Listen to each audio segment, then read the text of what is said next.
Greeting. Puttipat Jiruschamna. Please allow me to give a presentation in Dear Thai. Mr. Michael Bucky, dear my chair colleague from European Union. Well, I will speak in Thai. So next, I gonna follow through in Thai then. So what I prepare for the presentation is on screen. So again, Puttipat from Department of Intellectual Property, DIP.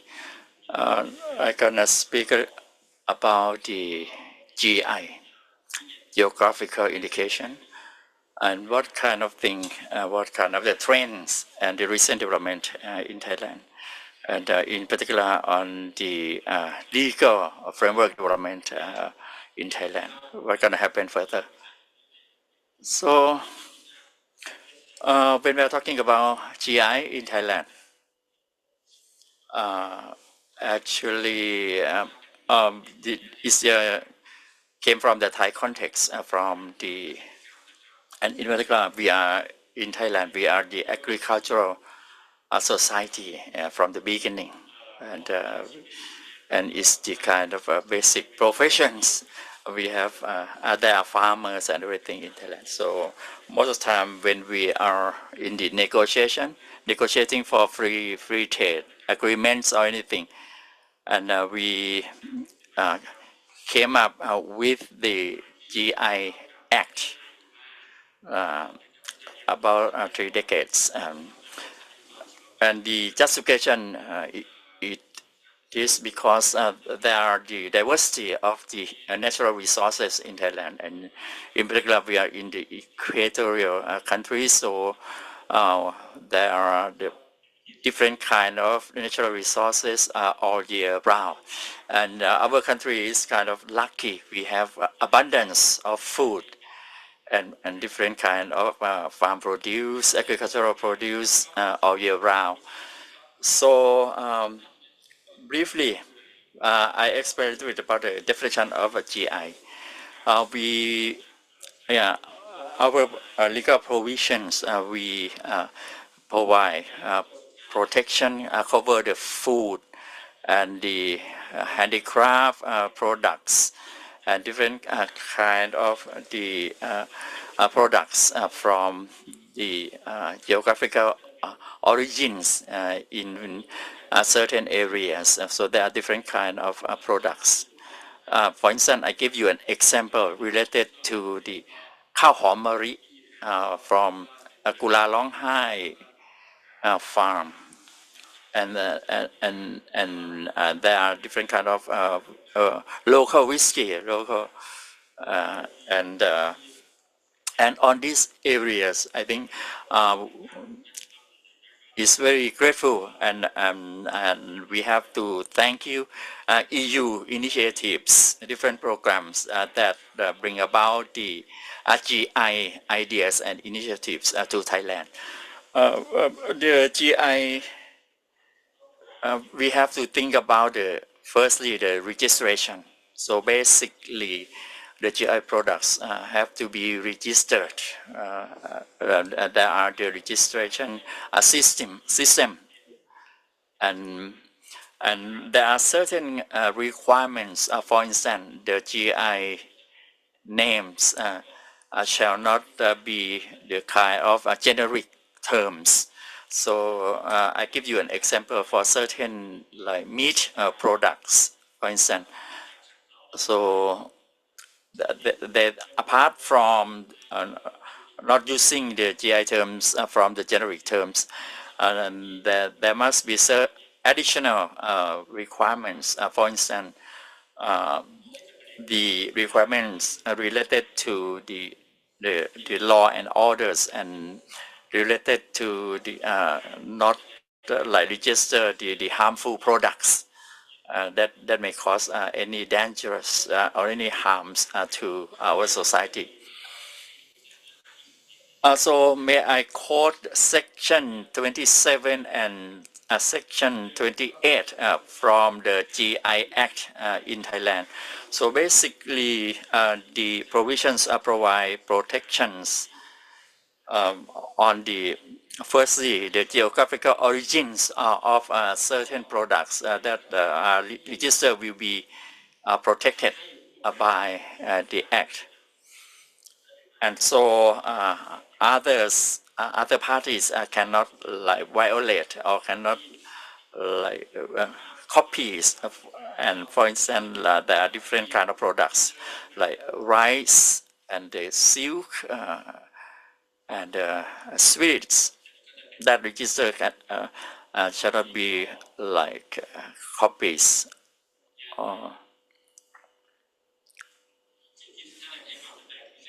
I think I focus on what you might be interested in because we are proposed for the new drafted bill in order to amend the existing provisions under the GI Protection Act, right?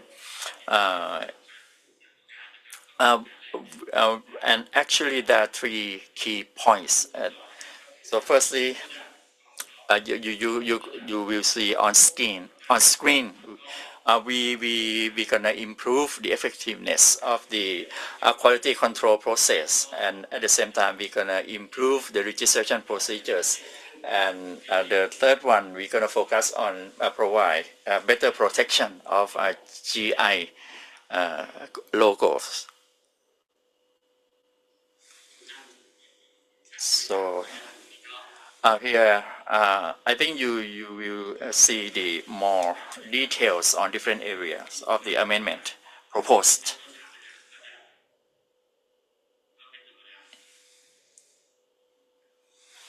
So let I check myself. Firstly, I will go briefly. Firstly, we propose for amend the definitions of the terms, for instance, interested party and producers and traders. So for the new amendment, there will be a clearer definitions. And second one, we propose for non-protection of the plants and animal varieties. And the next one, we propose for amend the provision related to registration of a GI under the international agreements. But for the third one, we are in the middle of the negotiation with different parties. So we would like to add about different channels for registration, and we have to integrate them in our act, right? And the next one, number 4, we're gonna add more details, more like particulars, like in the registration form, so that we can have a more complete details, particular during the applications. And the fifth one, we gonna empower the government authority who act as a registrar, and we propose for new like reason for oppose the registration, and we would like to like lower the time for registration. And number 7, strengthen the legal protection. And number 8, we gonna look into the categorize of the grounds for revocation of the GI application, right? Number 9, we look into it in terms of improve the quality control process. And so we have existing system in place, but we gonna strengthen them after. So after the registration, what will happen during the quality control? So we're gonna add certain provisions that improve the process in the act. And next one is similar to number 9. So in terms of improving the supervisory and the inspection and regulate and others, that's about it. So I gonna go further, and there are minor points for amendment to try to go back to a proper slide. I think I skipped too many slides. So I apologize. This one is a pretty good pointer. I'm not familiar with your pointer. Sorry about it. So here, I would like to inform you for the third one in terms of amend the interested parties, the term interested party in the existing act. It will be related to those parties who are entitled to like revoke or to oppose the application. So for the new drafted provision, as explained on the slide, so basically the interested party who are entitled to oppose or revoke have to show up at the next term. That will be better defined will be the term producer.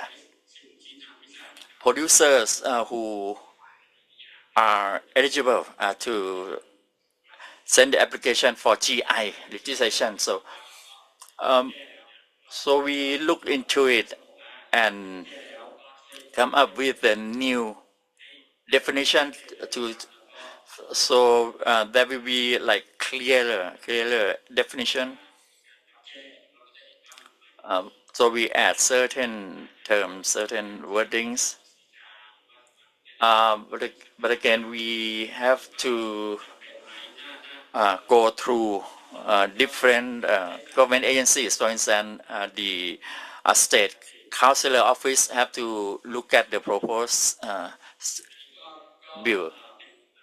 And next one, the principle, the new amendment. So the name of plant and animal varieties shall not be eligible. We apply the international standards. Right now, actually, we haven't accepted the application for plants and animal varieties names, but we need to add a more clear definition. So the terms registered have to be relevant to the geographical areas. And for this particular principle, it is related to the principle of the not using the generic terms. For instance, the term kaprao could not propose for registration. And again, for the rice varieties, for instance, Kor or other Thai varieties. And so this principle will cover both the scientific names and other generic names. And another example, probably it could be the names of fruits. For instance, the kimchu Farang or kimchu, that's the Thai fruit. The general terms of Thai fruit cannot be registered. And next principle, so we gonna add certain provisions that like include the international channel for registration. For instance, I think this provision it is the kind of reciprocal treatments, because for GI from other countries can register GI in Thailand like easier, and at the same time for Thai communities, Thai traders, they can also use the international channel under different international agreements for registration.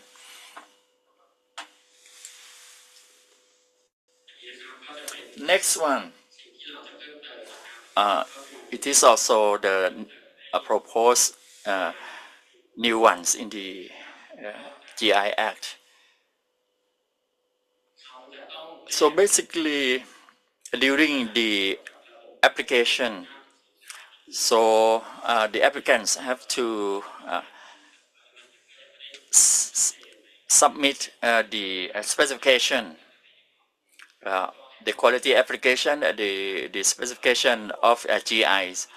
So basically, it is related.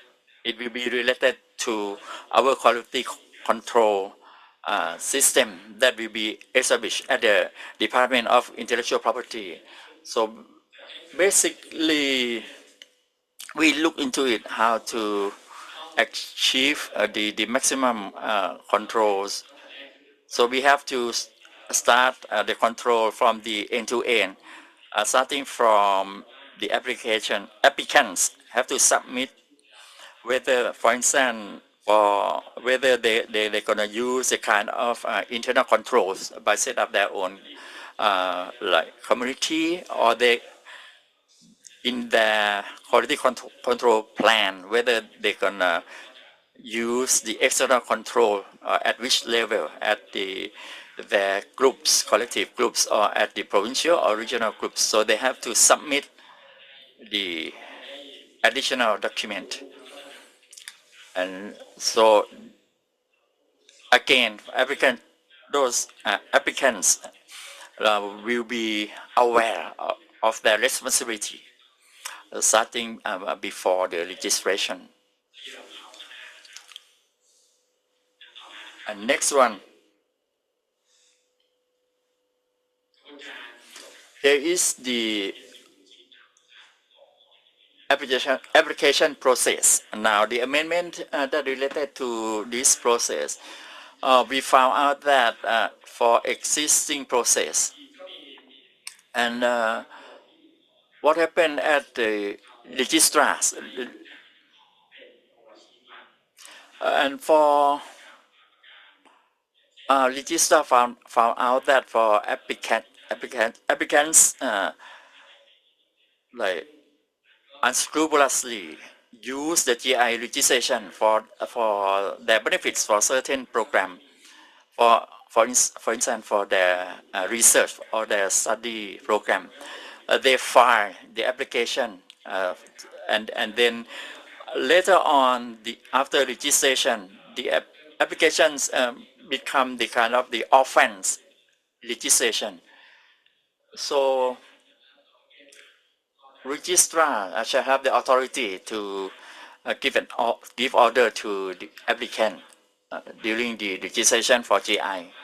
But we wouldn't like the registered products, GI products, become offense, because those applicants may use other channel to like come up with a better protection. For instance, they can file the patent, or they can file other IPR, not GI. But somehow, applicants try to file the workaround, because for other IPRs, they might consider the novelty requirements. But for GI, when they file the application, they don't have to worry about the novelty, right? So that's about it for this amendment. Next one, the amendment proposed.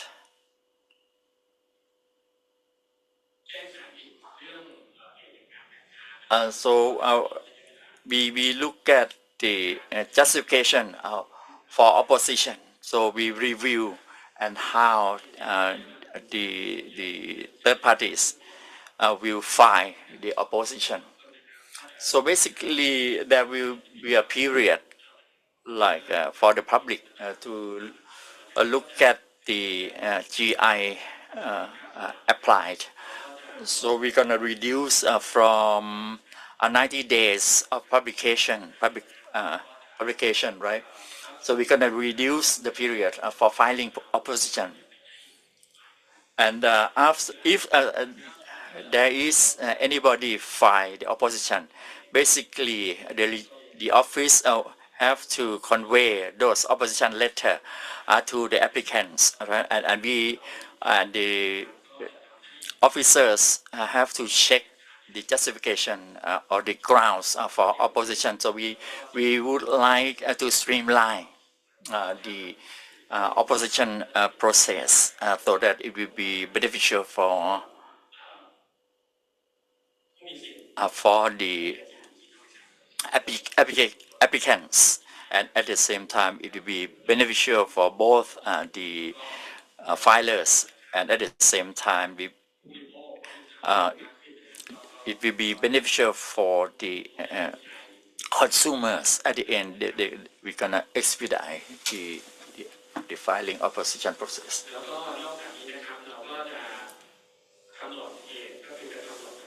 Apart from reduce the time required, we gonna lay down the grounds for opposition, and actually this one is related also to the asset that we are in the negotiation process, other asset.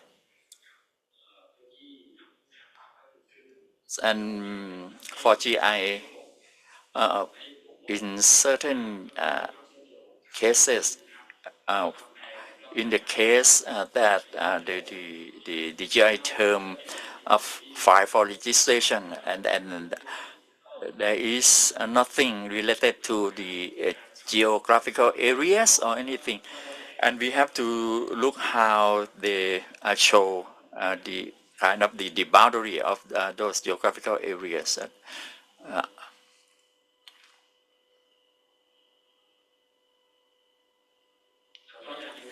And next one, let I check.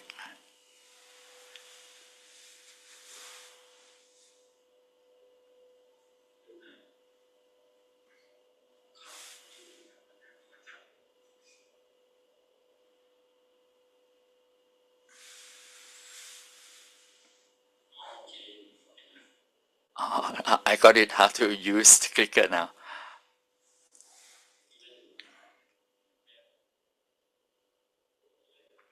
Okay.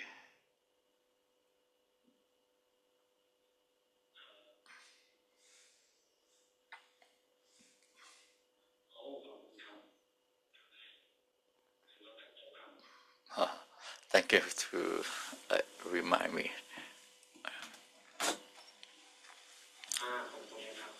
Okay, for this one,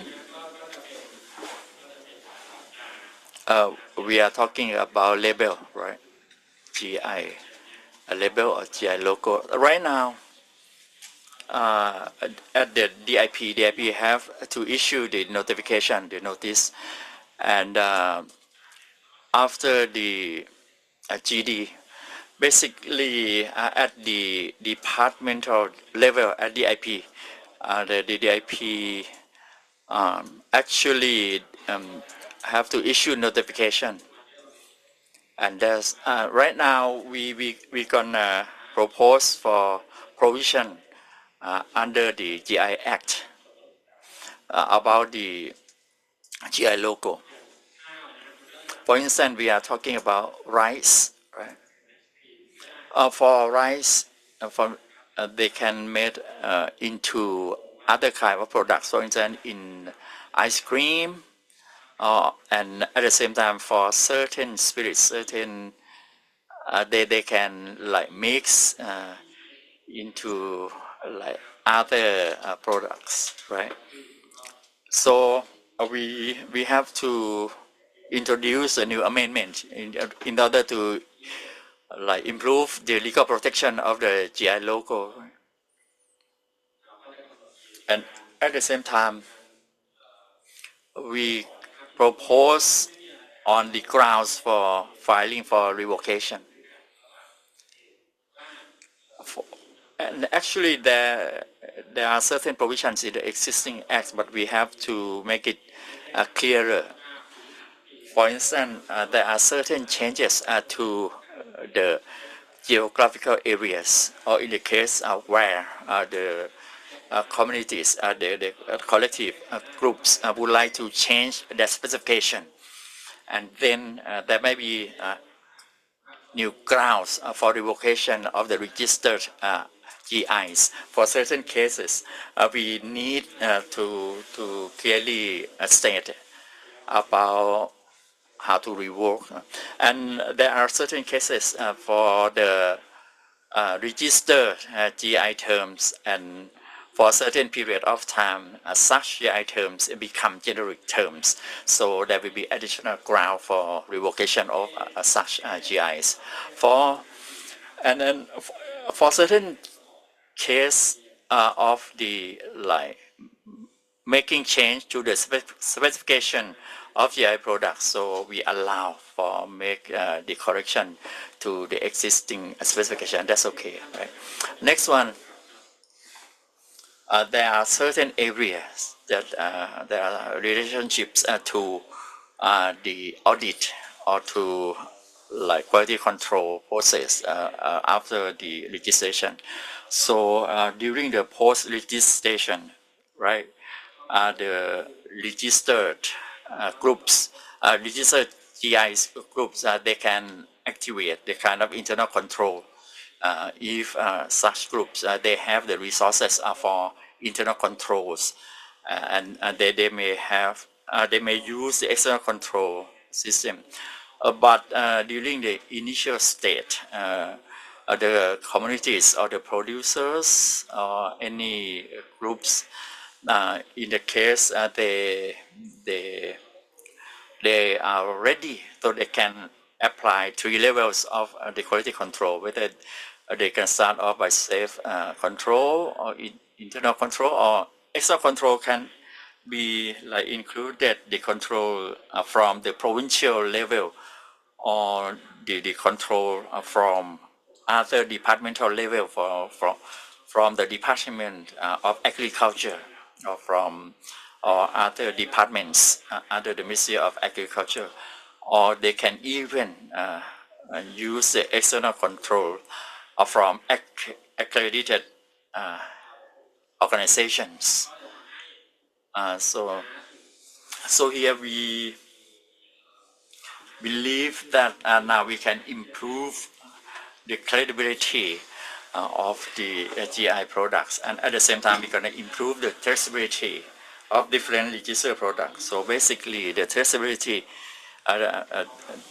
they can the auditors can trace back to the plot that the produce were cultured, and we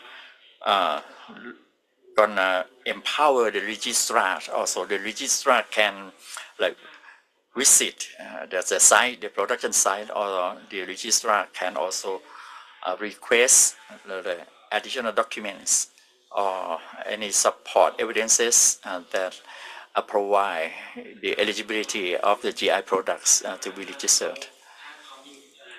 And we looking into it also in the case of applicants with bad faith, and they in the case they violate the specification, GI specification. So we are going to improve the level of protection in order to avoid the different area, for instance, on the trade competition. And next one, I think this gonna be the few slides left, I think. And next one, for under the existing GI Protection Act, there are other legal frameworks that related to they call the Thai word พินัย regulatory fines. So basically, this is kind of administration penalty. So basically, the government officials can fine the violators, or for certain cases that they are not required to go to the court, so they don't have to propose the cases before the court. So now at the DIP, at the departmental level, so basically we can establish the penal regulatory fines. So in order to come up with the fines to those unauthorized use. And so in the case of any third parties who violate the GI protection, so for different infringements, they can be fined by the department directly. And that's about it from me. I only focus on the coming proposed amendment to the GI Protection Act. And so I think it's kind of a very dry topics, but it can help you to understand better about the situation. And if you have questions or any comment, please we can discuss offline during the coffee break or anything.